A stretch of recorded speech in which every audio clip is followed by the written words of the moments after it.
morning and welcome to Daybreak Live on Dominion Television, Ibadan. I'm Anuluapo Idu. Education and security intersect in a deeply concerning way this morning as the Nigerian Union of Teachers (NUT) says schools will remain closed until security conditions improve. The position has renewed concerns about the safety of students, teachers, and learning environment, while raising broader questions about how insecurity continues to affect essential public services. When schools become a security concern, the implications go beyond the classroom, and what does this mean for pupils, parents, and the future of education in affected communities? And how should government respond when safety concerns begin to disrupt learning? That is our Daybreak gist this morning. Exactly, and Amuluaimi Adelako. In a short while, we'll take you through the newspaper headlines where today's front pages capture the stories driving conversations across politics, security, education, governance, and the economy. We'll examine the major headlines and the issues making the biggest impact across the country. And later on the program, our big story focuses on one of the most significant debates in Nigeria's ongoing constitutional and security discussions. Our topic is checks and balances. How should state police be regulated? Calls for state policing have grown louder in recent years, with supporters arguing that localized security structures could improve intelligence gathering and response times. Critics, however, warn about the risk of political interference, abuse of power, and conflicting chains of command.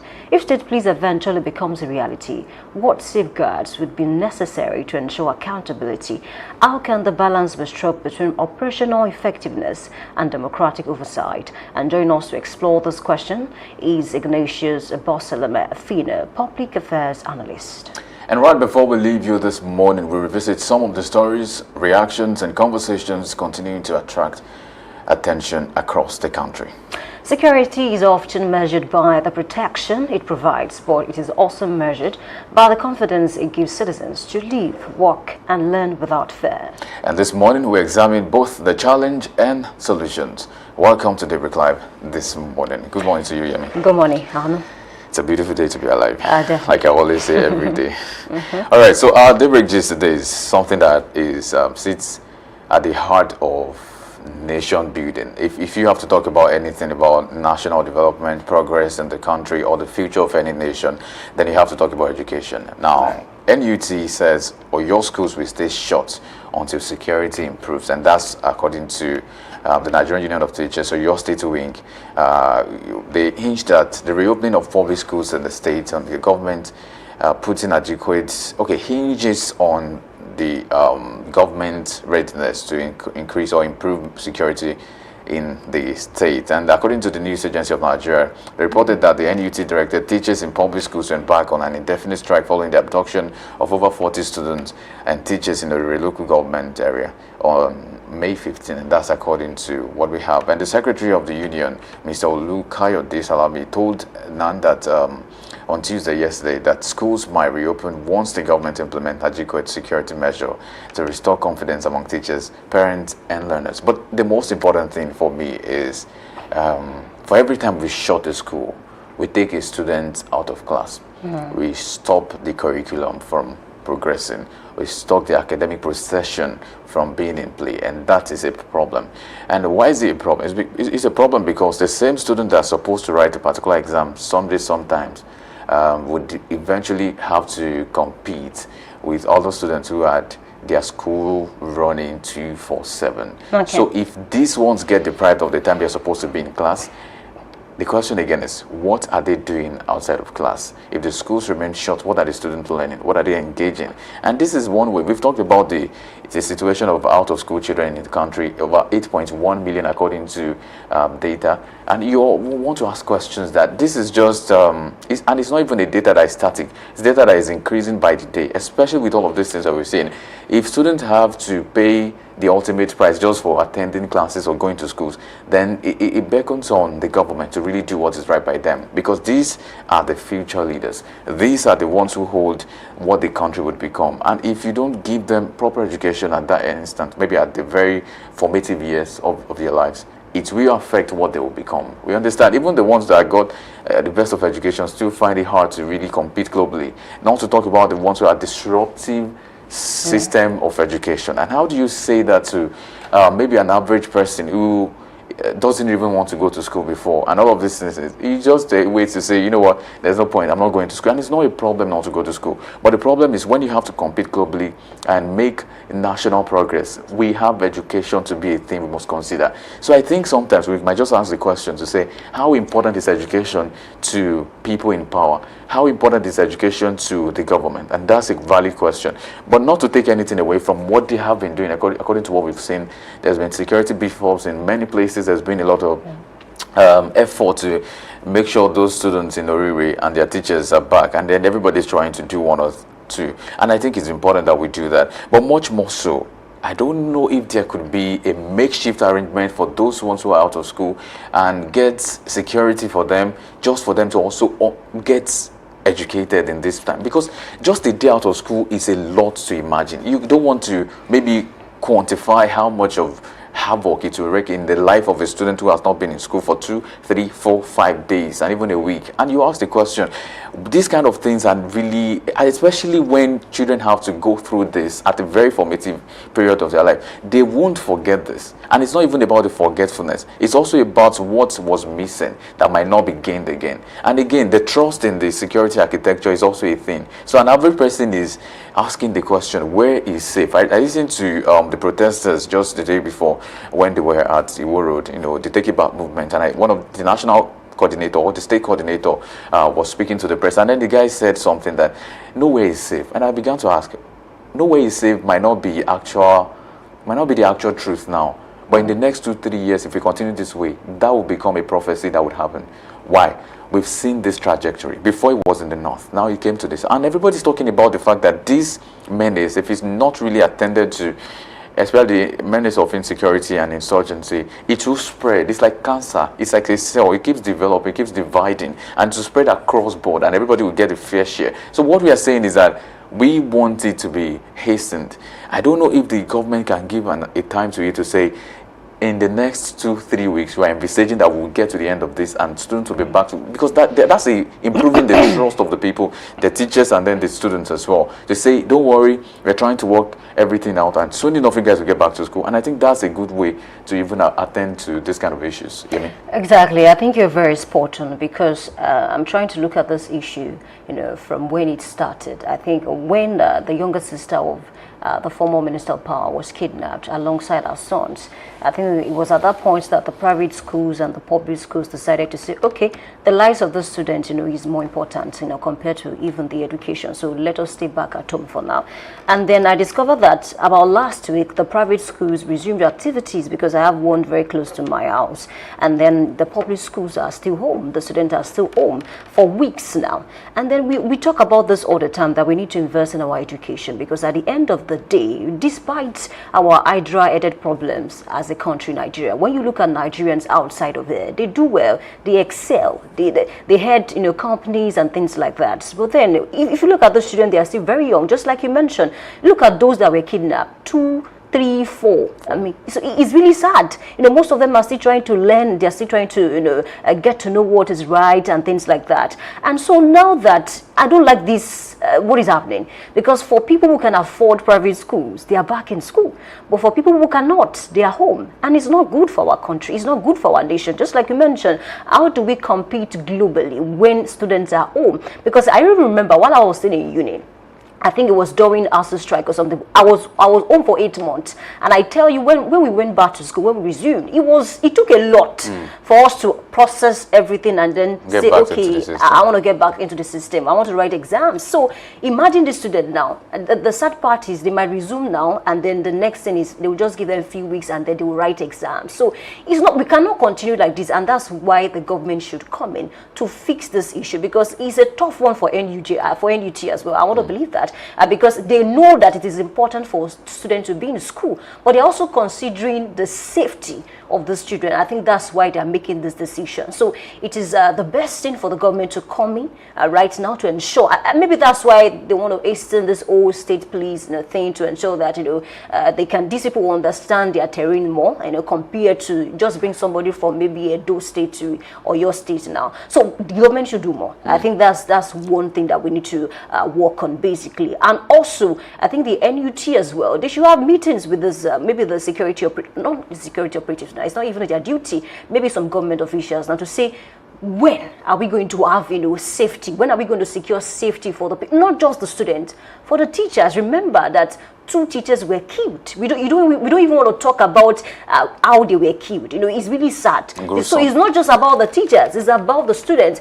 And then if you check some schools in some rural areas in Ibadan, your state, we need to make sure that we ensure that they are safe. Because look at that. If you check, the perimeters, you see that anything can happen to them in that particular space. So these are the things we should look at, even when they are planning to safeguard the lives of those people. Look at those rural areas. Before you actually say, okay, students should go to school in that particular area, what security measures have you put in place that can safeguard the lives of the student and the teachers? Because if you say it's not just about the student, what about people that will come and teach them? I tell you sincerely, after this Owerri case, a lot of persons have resigned from teaching job, especially in those certain communities. Exactly, yes, where securities, you cannot even ensure whether you're going to be safe. So they're asking, how much am I even getting? Let's not even talk about the salary. So that I should risk my life in a space like this. So beyond the security now, it's still part of the security. We should also look at those people in those rural areas.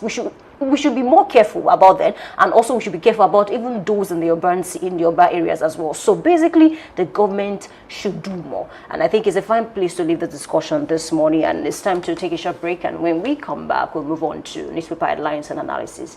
We'll be right back.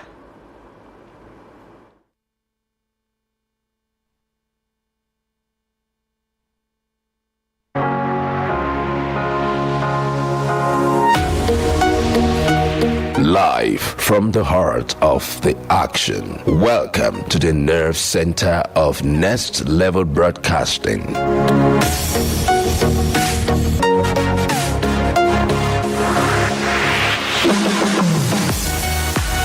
This is the OB van, where the studio meets the street. Equipped with cutting-edge cameras, crystal clear audio, real-time switching, and broadcast control, we don't just capture moments, we deliver the experience live. Anywhere, anytime, from stadiums to red carpets, breaking news to buzzing festivals, weddings, birthdays, and all sorts of ceremonies. We bring the world to your screen in real time. It's not just a van, it's a complete mobile production house, a command center, a broadcast beast. This is more than a broadcast. This is the OB van difference. Live, loud, limitless.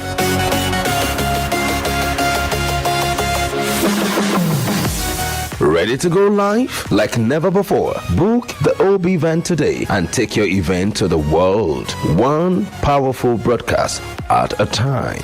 To book, call 0705 506 1061 or 0916 101 1061. Email marketing@dominion.org.ng or visit our socials on Instagram @Dominion Broadcast. Dominion Broadcast, your channel of choice.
just walk you through some of the stories that are making the rounds on this segment of newspaper headlines and analysis. Thank you for staying with us. And of course, the Punch newspaper is where I start from this morning. And it's about the state policing issue that we've been on for quite a number of time. And it's about, this time around, it's about Senate now. To take it from the Punch newspaper, says Senate votes today as Tinubu transmits bill to National Assembly. That is the biggest caption you find on many prints today, and for one reason. Everybody's talking about state policing. The state of insecurity, insurgency has become so much unbearable for the Nigerian state. And so what do we do? Many persons have professed, or should have maybe said, that we should look for ways to curb insecurity from the grassroots, and that's about the state policing that's going to address those issues and challenges we have in the country. But do you think that is going to solve the problem? Perhaps if you believe or not, just drop it in the comments and just make your voice heard today as well. Now, that story has some other subcaptions. Senate set for historic vote as Akpabio rallies lawmakers. Also in the know, we're in the know as to what's going to happen about the votes in the Senate, at the Senate chamber today. Now, President sent Constitution alteration bill seeking creation of state police. That has been in the news for a couple of days back now, and we're still tracking it much more. Ex-security chief split over expanded powers for governors. So there was a conversation about governors wanting more, especially when it comes to state policing. And then, Tunji Diso, the Inspector General of Police, also spoke to the police to say that you guys know what, your jobs are safe, your ranks are safe.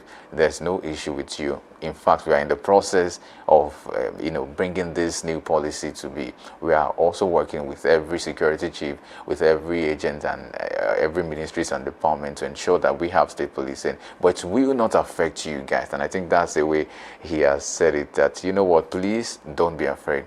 We are together in this thing. There's no issue with you guys. Now, the Punch newspaper also have some other stories making the rounds across the newspaper. This morning, Nigeria spent 5 times more on debt than health and education. Nigeria spends 5 times more on debts than health and education. That's according to a report. And that was one of the conversations we were just having. According to United Nations Sustainable Development Goal Agenda 4, which is quality education, every person should be entitled, and by that I mean be entitled to quality education in the country. But it seems what we have in the country is a far cry from what we should have, according to different people, the United Nations and world governing bodies, saying that this is the way to go. But as we have it, Nigeria now spends 5 times more on debts, like debt servicing and all of that, than education and health. Little wonder we have a lot of doctors flocking out of the country. Little wonder we have the out-of-school children to equal about 18.1 million, and it's still counting. And all of that is still a conversation about the whole process in the country. Is this the way to go? Are we close? Are we far? Where are we in the scheme of things? And a lot more. But we'll keep our fingers crossed on this and many other stories to see what becomes of these stories. Now, police intercept 47 sacks of military uniforms in Lagos. That's according to a report.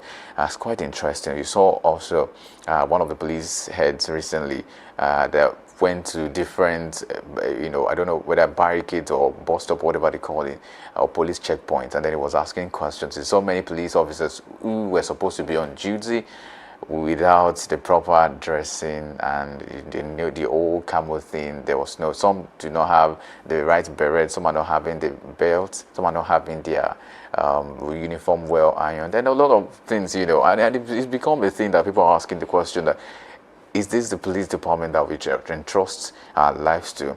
And it's not even a thing of issue, because I know in developed times and other parts of the world, the police unit is something that is sacred. It's a unit that is well respected across the regions of their country, and that I think we should have. But how do you respect somebody who looks tattered? We've seen videos and pictures of police officers who got drunk while on duty. So some have said maybe if you get drunk, the chances are high that you might just do what they call trigger happy situation. You might just want to fire somebody just because a provocation had occurred. And so you ask question that, Why should that be? Police officers are supposed to be respected in society. They're supposed to hold themselves to a very high standard of morality, of accountability. And that's one of the things people are talking about. And that's why we have these issues also developing across the country. Meanwhile, we hope the reforms they are having will also ensure we get into the thick of the police unit and departments in the country. Now, Oyo NUT rejects school resumption. Yeah, that was one of the conversations we had previously about the abduction fear and a lot more. We'll keep tabs on this and many more. For one of them, I'll switch my focus away from the Punch newspaper now to the Guardian newspaper. And the Guardian newspaper has the story spike in bus fares, rents force Nigerians to live in cars, offices and shops. That's according to the Guardian newspaper as we have it right. As you can see right there, you see the description of a bus, and then sometimes I just love the way the Guardian newspaper presents its stories, tells it more explicitly. Now, federal government tax manufacturers on cement price cut and affordability. FG, that's federal government, audits LPG marketers. Import hits 26,700 MT amid export by Chevron. Also a story you might want to check out today as we have it developing across the country. Meanwhile, I take a focus away from that now to Vanguard newspaper and to see some other stories. 22 dead, many injured in Plateau attack, protest rock Ibadan. Yes, that was also in the news yesterday, and we keep tracking the stories on the Vanguard newspaper and many other papers that we have in the country. One injured, a suspected bomb explodes in Lagos. Yes, that was also a conversation that made rounds just yesterday as well on the print. We'll still keep tabs on this and many more and see where the stories will lead us today as we track it much more further. Maybe to take a few more stories, if I can have it projected, to see what is making the rounds in some of these stories that we have in the country. But of course, State Police is also on the Nation newspaper precisely today. Senators decide today. That is the bold caption on the Nation newspaper. That's the boldest, in fact, on the Nation newspaper. It says, State Police, Senators decide today. Reps plan first-line funding for security. Yeah, there are many conversations that will unfold in that wise. And some would say, who gets to bankroll this architecture? Is it the state government? Okay, if it's the state government, does it mean the state government has power, exclusive right and power and privileges over the federal institutions? Who is supposed to check and balance them from the federal level? And these are questions, maybe you call them blind spots. They are not very obvious. They are not very conspicuous. Everybody's trying to see where can we get it wrong, because there's been claims, even MK Abiola once said something about this, that there's a chance that governors will want to use the architecture for their benefit. I mean, the state police architecture for their benefit, especially in political scenarios and situations. But that is not what we want for state police. And we have so many other stories to reel out today, but that will be shortly after this procession. Of course, we have some other engagement. The news bulletin will come shortly, as well as every other thing. But in the meantime, what we have next is the big story with Oluwayemi Adelakun. You care to know what we're about to give out? But that will be shortly after this break. Stay with us.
Need a professional space to bring your vision to life? Dominion Television Studios offers state-of-the-art facilities perfect for your next broadcast, commercial, corporate video, or live event.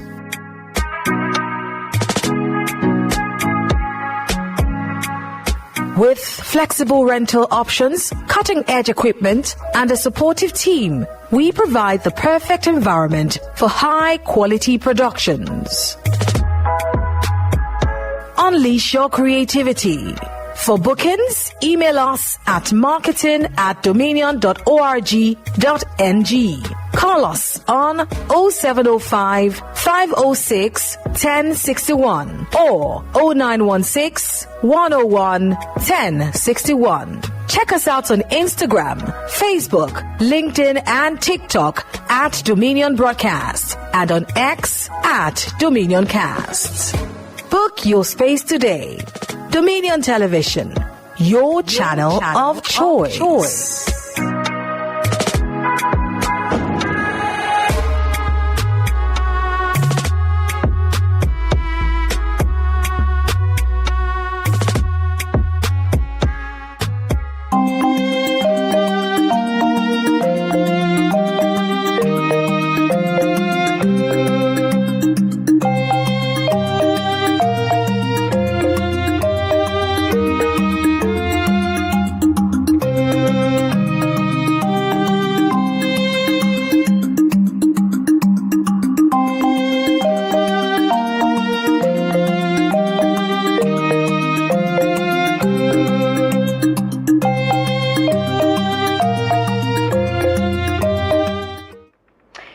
Power is safest when it is checked, and authority is strongest when it is accountable.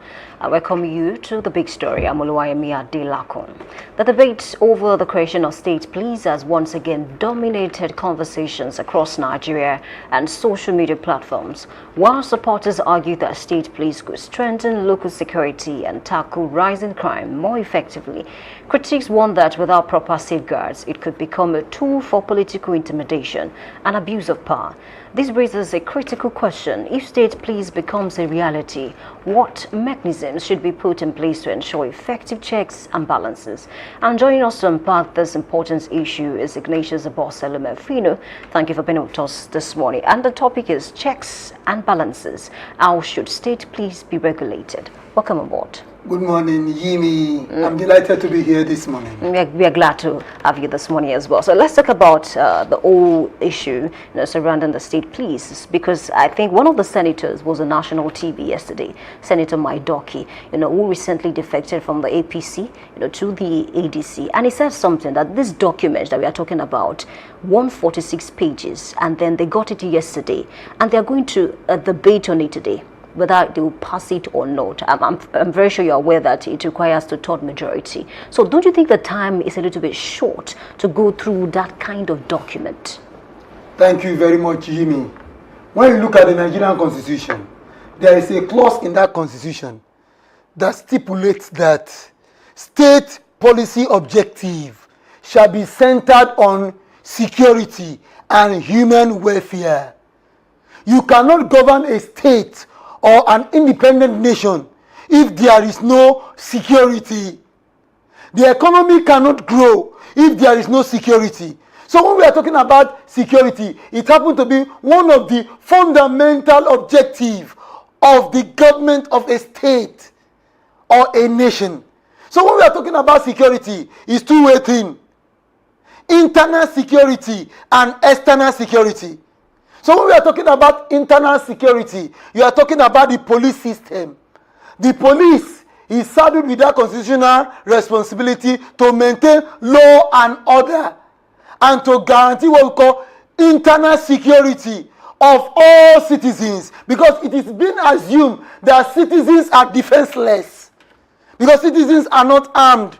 The police are being armed constitutionally. So when we are talking about external security, or territorial sovereignty, you are talking about a country having a standing army, like the Nigerian Armed Forces, saddled with that responsibility of maintaining territorial sovereignty of the Federal Republic of Nigeria against external aggression. So when we are talking about the police system, the constitutional responsibility of the police system is just to guarantee internal security. So when we are talking about the case of Nigeria, Nigeria police system is highly centralized. So that is why the people are now agitating for what we call the creation of state police, because they feel that the centralized police system has failed in guaranteeing what we call maximum security for defenseless citizens of the Federal Republic of Nigeria. Okay, but when you now go to America now, the America has what we call a highly decentralized police system. United Kingdom has a highly decentralized police system. These Western countries, yes, with Nigeria, and we know Nigeria, we have our own peculiarities. Yes, the peculiarities are there, but I'm just talking about advanced nations in the world, like the United States, have a highly decentralized police system. They have what we call the federal police. Under the federal police, you have the FBI, Federal Bureau of Investigation, FBI. We have the DEA, Drug Enforcement Agency. We have what we call the local police. We have the county. The county. LAPD. Yes, it's there. So when you now come to the UK too, we have a highly decentralized police system. The same thing also apply to Germany. But when you come to France, France have what we call a highly centralized police system like Nigeria. But when you look at France now, having a highly centralized police system, there is still what we call maximum security in France, as against Nigeria that has a highly centralized police system, and yet there is what we call internal insecurity. So how do you explain that? Okay, Philo, you've been able to establish the importance of state police for a country like Nigeria. Now let's get back to the issue of the documents now. 146 pages, yesterday and today. They're supposed to debate on it today and then pass the bill finally. What do you make of that? Because this senator that I spoke of, my donkey, he doesn't understand why they should get the document yesterday and they're supposed to come and vote today. There is one thing I've discovered about the Nigerian legislators. They don't understand what it means to make law. It's just like a PhD thesis. We have the internal examiner and the external examiner. The internal examiner has that constitutional responsibility as an academic to present a PhD candidate for defense, PhD defense. But before you do that, you have to consult the external examiner at least 3 months to the date of what? Before the date of defense. I said minimum of what? 3 months. Sometimes they give the external examiner 6 months to look at that PhD thesis, page by page, dotting the I's, crossing the T's. Now we are talking about a country like Nigeria, 146-page document, and you expect members of the National Assembly to deliberate on it just for a day. That is not fair. That is not a serious legislator. They should learn from the academics. The argument of some politicians is this. We need to get state police as soon as possible because of the intense insecurity going on in Nigeria. That is not an excuse. That's a weak argument. What they would have done is this. You serve each member of the National Assembly a copy, probably for 2 weeks, to the day of plenary. They will not deliberate on it on individual basis. Evaluate that document. Come on with your own position. You document your own position as well. Rigorous debate. Because now when you are talking about state police, it's as a result of the failure of the federal police. That is why we are agitating for what? State police. I told you a good example of France. France has a centralized police system. And internal security in France is guaranteed. Nigeria has a central police system and there is no internal security. It's the failure of the government. Okay. Now, aside from the federal police, are we not having what we call other security agencies in Nigeria? We have what we call the NSCDC, the Nigerian Security and Civil Defense Corps, that complement the Nigerian police in terms of what we call internal security. So it's not about having a state police or having a federal police. What we should do is this: the political will to ensure that defenseless citizens of the Federal Republic of Nigeria are safe Okay, speaking about within the political borders of Nigeria and beyond. Okay, this same senator, Maidoki, he also mentioned that he thinks it is political because the president sent a letter to the Senate, dated June 15, and was read by the Senate president, Godswill Akpabio. And then he's saying maybe the president just wants to rush this process, maybe because of the election that we're preparing for 2027. Do you think he has a point? No, I cannot speak for the president because I cannot read his mind. But anything that is worth doing well. If it is going to take Nigeria to have a state police a year, and it is done logically, it's better so you don't than goes rushing into it. So you don't think now, when you look at our own peculiarities, even now we have a federal police. Look at the way the state governors are abusing their constitutional powers and authority. Look at the way the executive president of the country is abusing what we call executive order. We have to look at our own peculiarity, especially the desperate politician. Do you know that when you are talking about regulating state police or federal police, it should be under the Ministry of Interior. When you are talking about internal security, there is a way we can be able to do it. Look at Nigeria today. The Police Service Commission has that responsibility to nominate who becomes the Inspector General of Police, especially if the president decided to nominate the person. The Police Service Commission is responsible in what? In endorsing that that police officer. So when we are talking about state police, we have to be very careful on this. There is nothing wrong about state police. Okay, this is an argument. Just before we continue, because of time, a certain person on X, Yasin, and he has this to say: state police is not compulsory for all states. Only states that want it and can afford the cost should have it. We are not even talking about the cost. Not even the cost now. So what is the abuse of power and authority by state governor, by desperate politicians? And that's why he's asking. Do you not know that today now in Nigeria, don't we not have what we call state assassins? There are state assassins in Nigeria. Their job is to do what? Is to eliminate passive political opponents. There are state assassins. So he's saying state-sponsored violence in Nigeria. It is not compulsory for the 36 states to adopt state police because some need it more than the others. Is it a good argument? It's a good argument, but there is one thing you must know, that in Nigeria today, all the states, we want a state police because the so-called governor, we know that what we talk about the command structure, you have to talk about what? The line of command. When you create a state police, are we going to say federal police is superior to the state police? In some states today, are we not having what we call security corps? Let me give an example. We have Edo State Security Corps. It's a state security agency. Is there in Edo State? We have them. What about the Amoteku Corps? We have to be frank and sincere. When we are talking about state police, we have to handle this issue with utmost sincerity. Okay, speaking about the jurisdiction, when you are talking about state police now, you consider the geographical location, their jurisdiction, their line of duty. Let's assume a federal police arrests a criminal in a particular state, and the governor that discovered that criminal happened to be one of his own political ally. The tendency is there for the governor to instruct the state police to go and rescue that person in order to evade arrest.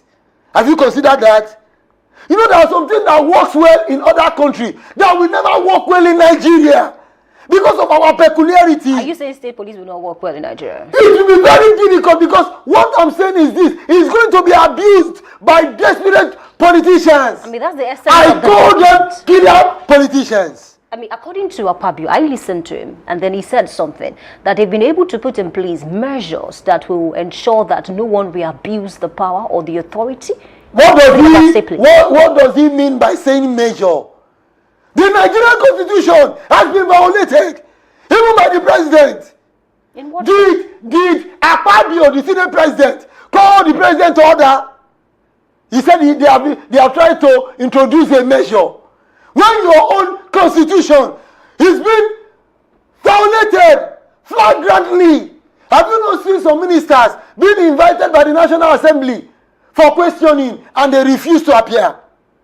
And Akpabio is now telling us. I'm telling you about our own peculiarity, that state police can work in some countries of the world, but based on our own peculiarity, it will be very difficult for it to work. Do you know why? This issue of desperate politicians, killer politicians, state assassins. But when we started this discussion, you were able to establish the importance of state police for a country like Nigeria. We need a formidable federal police system. Do you understand? When you have a formidable federal police system that is subjected to the Nigerian constitution, you know who have problem. You know why we are having problem is this. If a particular state does not belong to the ruling government, the security of that state is being compromised. Is it supposed to be? That is the problem we are having in this country. Because a particular state did not vote, it happens in Nigeria. That's a strong statement. I hope you know, because I mean, it happens. Can you prove it? No, it's there. The proofs are there. Give me. Let me give you an example. Look at what is presently going on in Oyo State. Engineer Seyi Makinde, the executive governor, cannot command the police in Oyo State. He cannot command them. He cannot. Assuming Oyo State was an APC state, the tendency is there for the president to be empathic with Seyi Makinde and try to say, let us find a way to rescue these children. But what about state where we have APC governors and they are still experiencing the same issue? It's a failure on the part of the presidency. Look at Benue, the massacre in Yewata, it was a gory sight last year. I will give you examples of APC states. It's the failure of the Nigerian constitution, the failure of the presidency, the failure of members of the National Assembly. I told you about the clause in the Nigerian constitution. It said state policy objective shall be centered on one, security and human welfare. As the National Assembly, has the president not violated this clause? Okay, because of time, let's talk about another concern of Nigerians. Some Nigerians are saying, how can we ensure that this will not end like the old local government autonomy that we talked about for years in Nigeria? You're a public affairs analyst. Yes. You're close to the people. What's your opinion? There's one thing you must understand. We need state police that is regulated based on the Nigerian constitution, not the president nor the governor. I know what I'm saying. Nigeria is a complex country, okay, are you saying so difficult to govern, okay, because of our mindset, the way we think. Are you saying we should have an independent body that will regulate the activities of state police? Yes, that is what I'm saying. We should have an independent body that regulates the federal police and the state police so that it will not become abused. The president is so powerful. Do you know that Nigerian president is the most powerful president in the world?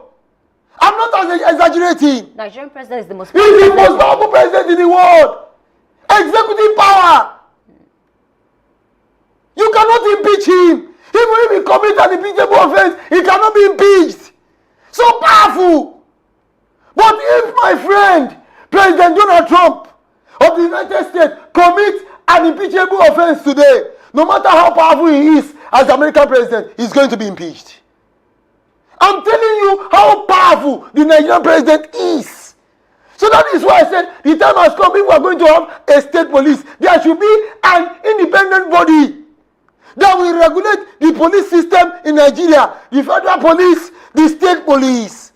Now, when you have a state police, the tendency is there for the state governor to be conferred with that national title, CFR, Commander of the Federal Republic. Finally, this morning, because of time, let's talk about the costs. Because the concern of some governors now is how do we fund state police? Because I mean, talk about the uniform, get them equipment. Because I mean, most of them have complained. Because there was even a case, I think about last year, somebody reported a particular attack, and then the PRO said they were unable to respond to that attack because they didn't have officers on ground that will go there. So if you are experiencing that kind of issue, even with the centralized system, how do we ensure that we can get more hands and then proper funding?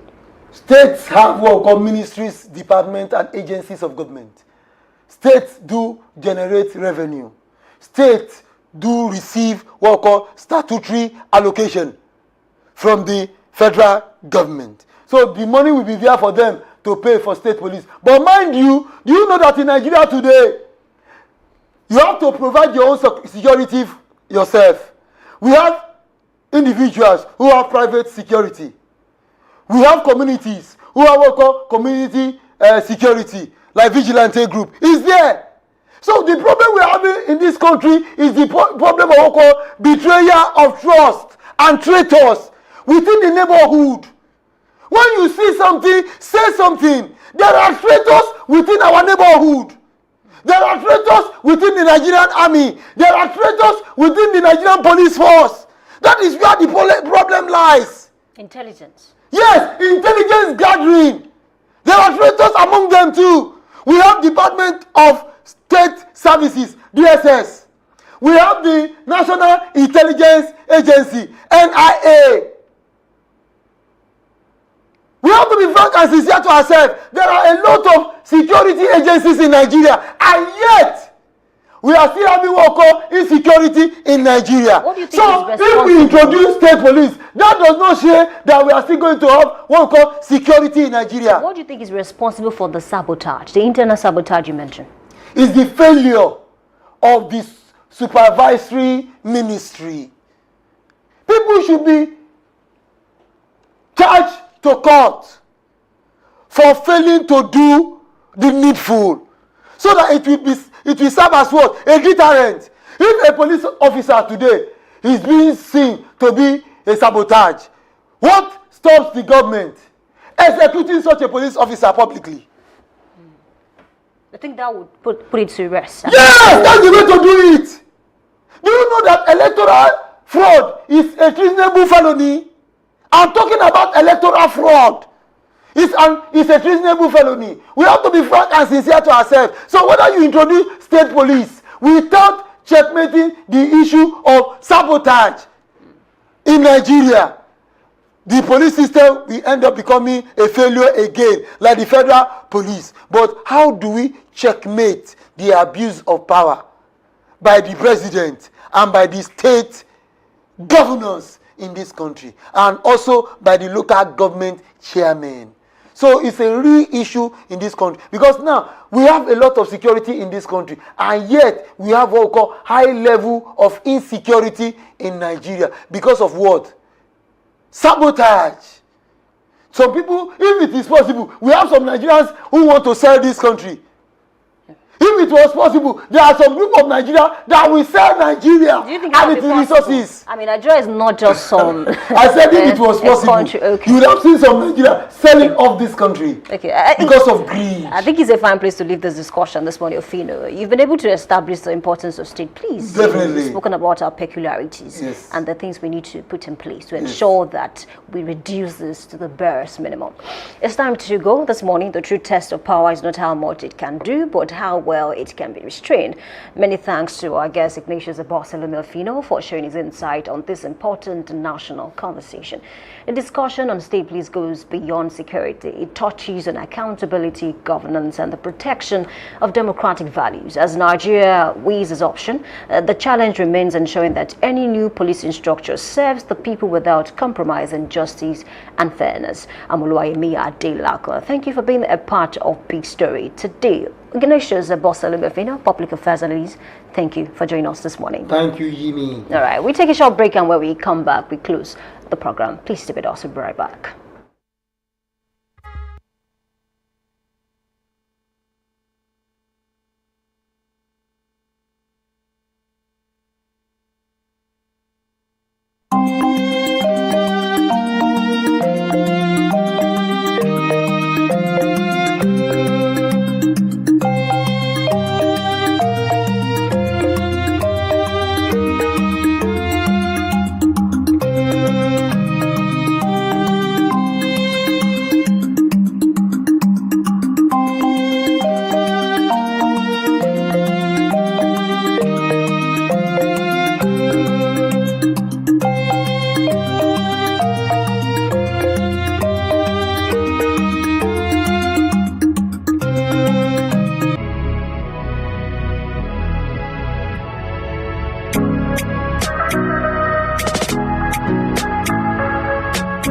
Need a professional space to bring your vision to life? Dominion Television Studios offers state-of-the-art facilities perfect for your next broadcast, commercial, corporate video, or live event.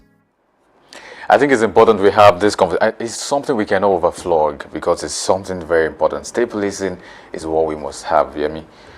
Exactly, you're very spot on. Just like I mentioned to Fino, and he was able to establish the importance, and then he's only concerned about doing the right thing and getting it right, basically.